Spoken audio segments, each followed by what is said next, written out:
তাহলে আপনি আমাদের ভবিষ্যৎ নিয়ে কতটা আশাবাদী? আমার শেষ বক্তব্যের মধ্যে সেটা আছে। আমি অবশ্যই আশাবাদী এই জন্য যে আপনার পিছনে যাওয়ার দেখেন, আপনার যখন দেয়ালে পিঠ থেকে যায় আপনি কোথায় যাবেন?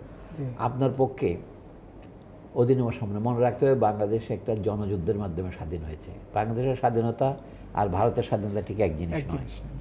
তো ভারতের স্বাধীনতা সংগ্রাম দীর্ঘদিন ধরে হলেও বাংলাদেশে যদি বা মনে হয় যেমন মাত্র 9 মাসের যুদ্ধে 8.5 মাসের যুদ্ধে স্বাধীন হয়েছে তা নয়, ভারতীয় স্বাধীনতা সংগ্রামের যে দীর্ঘ ঐতিহ্য তার পূর্ণ উত্তরাধিকার আমাদের আছে।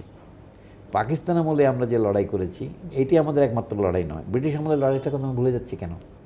বাংলাদেশের বর্তমান আমি বলবো সাংস্কৃতিক নেতৃত্ব বুদ্ধিজীবীগণ অত্যন্ত দুর্বল, মানুষের স্মৃতি দুর্বল, যে সে 1971-এর আগের স্মৃতিকে 1948 পর্যন্ত নিয়ে যায়, কিন্তু তার আগের যে বিশাল জাতি গঠনের লড়াই সেটা সে ভুলে গেছে।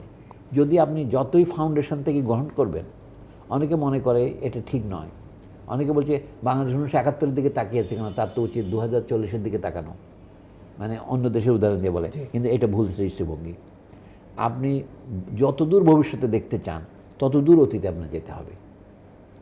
আমি যে বাংলাদেশের সম্ভাবনা অসীম, কিন্তু নেতৃত্ব পরিবর্তন না করলে এই সম্ভাবনা বাস্তবায়িত হবে না। স্যার, তরুণ প্রজন্মের জন্য তাহলে আপনার গুরুত্বপূর্ণ ওইটাই তো, তরুণ প্রজন্মই তো সেই ভবিষ্যতের নেতৃত্ব। আমাদের বক্তব্য হচ্ছে বাংলাদেশ এখন যেখানে আছে এটা খুব গরিব অবস্থা। আমি বুদ্ধিবৃত্তিকভাবে ধরুন আপনি উপমহাদেশে বুদ্ধিজীবীদের কথাই ধরেন, যে ধরনের প্রথম শ্রেণীর বুদ্ধিজীবী ভারত তৈরি করেছে বাংলাদেশ তৈরি করতে পারেনি, এই পর্যন্ত অন্তত পারে নাই।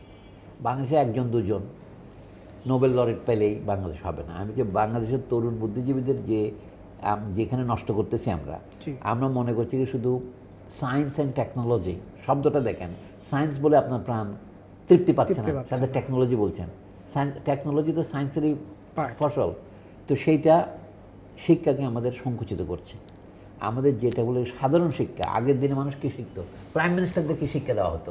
ইংল্যান্ডে ধরেন, অথবা ভারতবর্ষের মুসলিম সমাজে তাকে হতো গ্রামার, র্যাটরিক, লজিক।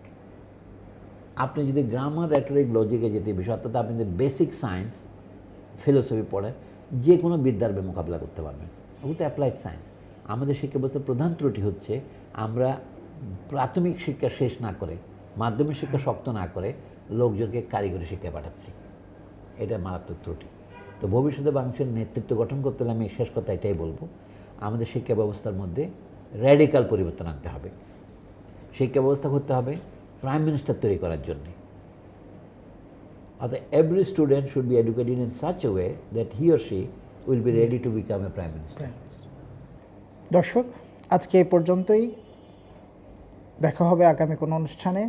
ভালো থাকবেন, সুস্থ থাকবেন। আল্লাহ হাফেজ।